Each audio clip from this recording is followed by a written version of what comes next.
Meron kaming malaking oras pag nasa hapag-kainan. Nagkikwentuhan kung ano ang kaganapan sa buhay.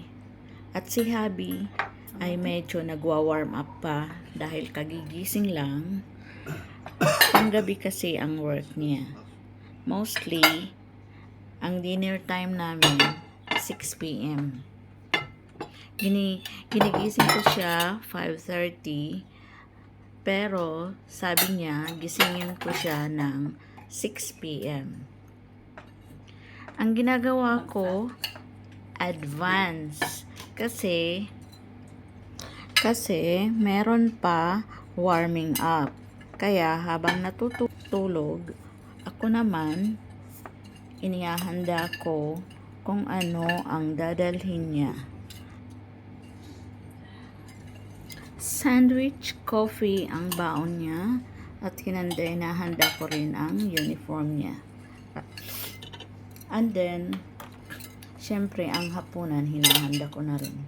Simpleng pagkain lang kasi hindi naman siya maarte. Mostly, pagkain namin ay Filipino food. Nasanayan na niya kasi noong naninirahan pa siya sa Pinas. Kaya adjusted siya sa lifestyle, lalo na sa init. Sa mga ingay na kapitbahay, sa mga tao na pag nakikita siya, iimbitahan agad inom ng tuba. So, makikisama siya hanggang sa pag-uwi ng bahay, medyo namumula na.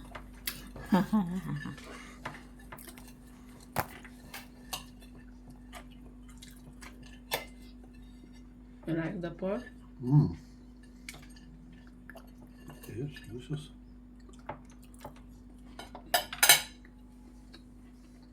Did you taste this? Yeah, yes, lovely too. Delicious.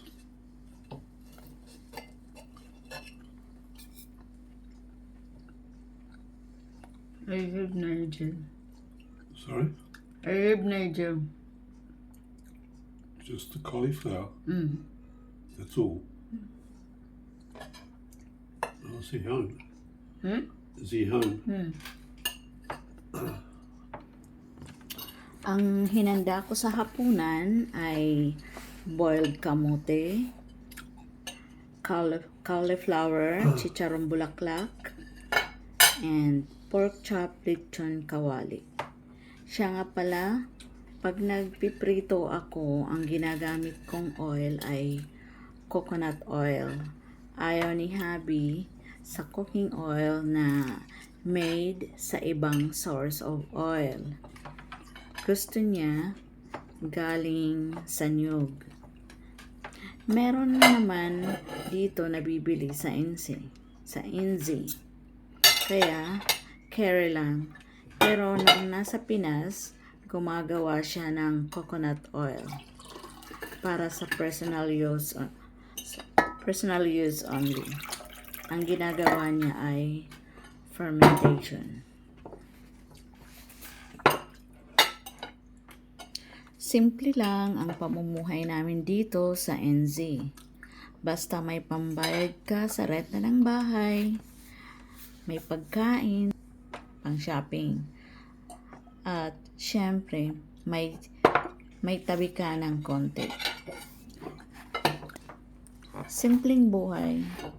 Sa edad namin, hindi namin masyadong kailangan yung marangyang buhay. At least, magkasama kayong mag-asawa, hindi tulad ng dati na Very nice. LDR kami. Nasa Pinas ako, siya naman nasa New Zealand. Kaya sa totoo lang, so financially, mas malaki ang nagagasto dahil nagpapadala siya sa akin, and then dito I made already your coffee. Oh, good, thank you.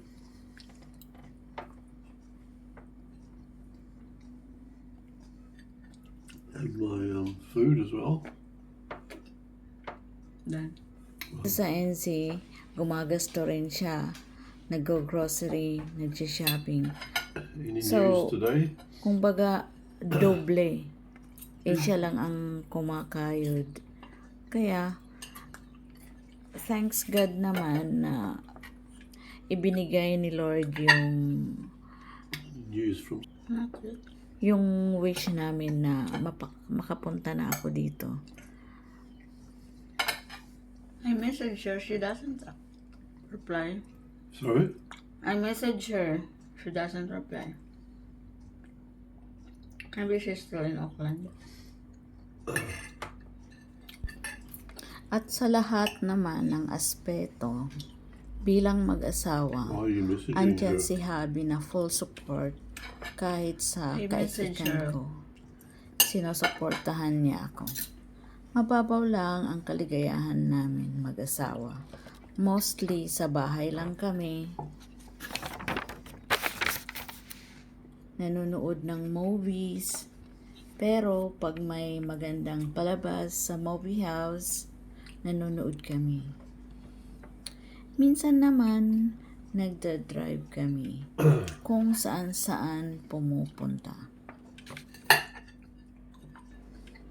Pero sa 9 years namin na mag-asawa, never kami nag-away ng bardagulan.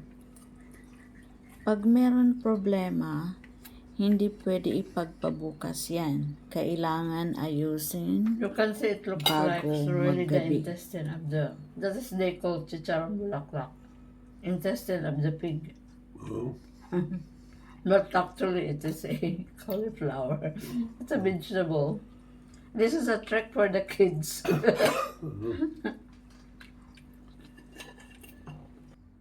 Those kids that doesn't like to eat vegetable. But in Philippines it's expensive, the cauliflower. yeah, it is.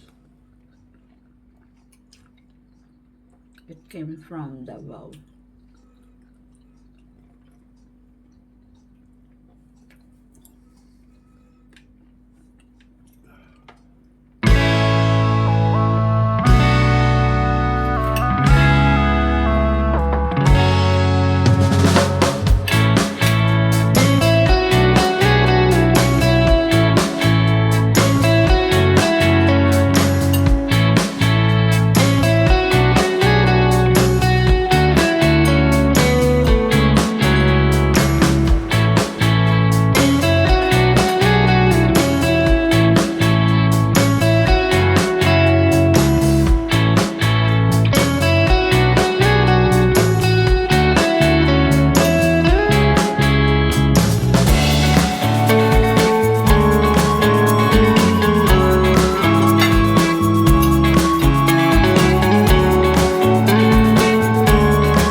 What happened at 2 o'clock, sorry? It's getting good in the sunlight. Is it cloudy now, is it? Mm.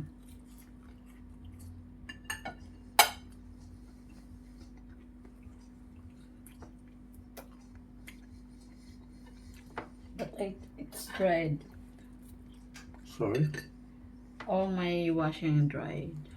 Oh, good.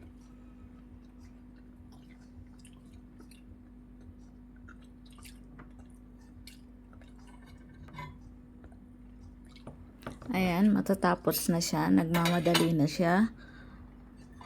Kasi kailangan mag-prepare na siya going to work. At ako naman matitira sa mesa dahil ubusin ko to yung kamuti ko. Masarap yung kamote dito sa New Zealand. Matamis siya. Kaya ayan, kailangan kong ubusin. Ubusin, papakin, yun. Masarap siya. Okay, bye for now. Thank you for watching.